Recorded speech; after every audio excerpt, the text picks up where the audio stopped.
me now is Grant Golasa, and he's going to be running for Shelby Township Trustee. Grant, welcome. Thank you. Thanks for joining us today.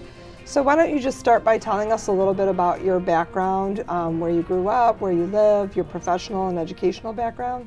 Well, it really is an honor to be here, and I've grown up in Shelby my entire life. I still live in Shelby. I haven't ever left Shelby, but for schooling, for high school, I went to Notre Dame Prep. For college, I went to Michigan State University, and I have a Bachelor's of Science in Mechanical Engineering. I'm also elected as a precinct delegate in Shelby for the 7th Precinct, Okay. and I was appointed to the Sidewalk Committee 2 years ago, and as well as the Beautification Committee, which I currently serve on. I'm also on the Michigan's 10th Congressional Executive Board, so I'm very involved in the community, and we're always trying to improve it. Excellent. And so why did you decide to run for this seat now? Well, this year it was a great year to run. We have a lot of politicians who are on their way out, they're retiring, or they're moving to other positions and trying to move up the ladder. However, over the past 4 years, many people have seen me at the board meetings, and they've noticed that I've always made sure that the government is run in an ethical manner. And when they haven't, or they've veered off the path of ethics and honesty, I've always called them out on it. And in Shelby, we have the downtown area, which is, if you ask me, quite frankly, a disaster. I used to go to the Sunset Ice Cream that was on 24 and Van Dyke, and a lot of people used to go there, I'm sure. And now we have a pile of dirt that's been sitting there for the past 8 years. If you look up and down the Van Dyke corridor, we have nothing that's been done. We have a new building that went in next to the municipal building, but for the most part, we look like we're in the 70s. You drive through Utica, you have the new baseball park. We lost to Utica. You have Partridge Creek in Clinton Township. We have the Visteon plant, which is just land. We haven't developed anything. We lost to Rochester. Rochester has a village. We continue to build these obscenities on 26 Mile and all throughout the township, but we have so many vacant stores. If you look down Shelby Road at 24 in Shelby, we have a Farmer Jack. It's completely vacant. It's been vacant for 7 or 8 years or longer. We have a Farmer Jack that's vacant on 25 in Shelby. That plaza is half empty. If you look across the street, there's 8 different plazas, or 8 different facilities in a plaza there, all vacant. But yet we continue to build. Kroger's building on 26 and Van Dyke. Are we going to close the Kroger on 25 in DeQuinder? That's a good question. And then what will go there? Will it be another vacant building? We need to have competent leaders, especially with the downtown area being developed. Currently, I don't believe that there's a plan, or one of the goals that I've heard is to bring youth into the township. And I'm young. Many people know I'm young. But my friends don't come to Shelby to hang out in Shelby. We go to Rochester, we go to Royal Oak, we go to Detroit. We have fun.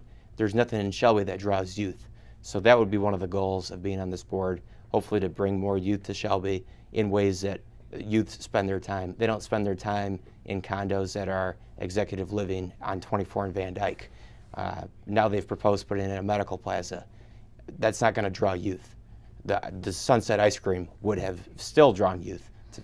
So you bring up a lot of issues related to economic development and just having a comprehensive plan. If you had to choose the one issue that you think is the most important facing Shelby Township right now, what would that be? I think the ethics in the government, and as well as the development of the downtown area. We haven't developed anything there. We've had dirt sitting there for the last 9 years. And I understand we went through a recession and times were tough. But now we're booming. The economy, if you look across the board, and you listen to the news across Fox News or CNN, we're booming.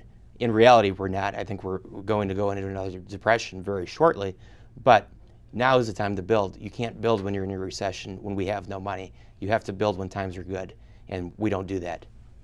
Okay, and what do you think sets you apart from your competition with this particular race? I have a lot of experience, and I believe that most of my competition has zero experience in the political arena, or in business for that matter.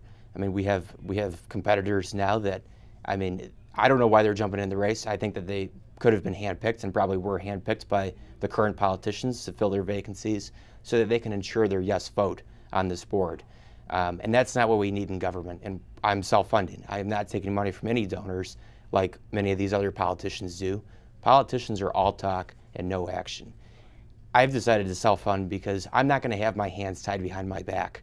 When you take money from someone, when you're in the $1,000 range, the $500 range, your hands are tied behind your back. When they want something done, you have to give it to them. and you can't say no because they gave you the money. The next time they'll give it to someone else. And I've had several people approach me with donations, and I've said, quite frankly, I'm self-funding. And one of the other key points to that is, by self-funding, it's my money, and I am spending it very, very conservatively in how I will the taxpayers' dollars as well. For the amount that, when I'm buying signs, for example, my sign company is a great company. I pay what the current politicians are paying for one. I'm getting three. And that's what I'm going to do for the township. Those are the kind of leaders that we need in government. We can't have people who just take money from people and then go out and spend it because they have it from their donations. If it was their own money, they wouldn't be spending it the way they do. I can say that for certain, and I'm sure most of the residents would agree with me. Sure. Well, you bring up a lot of good points. So in summary, just to wrap this up, tell the voters why they should vote for you. We really need true leaders. We need leaders who are great, leaders who have great ideas and great inspirations in the community.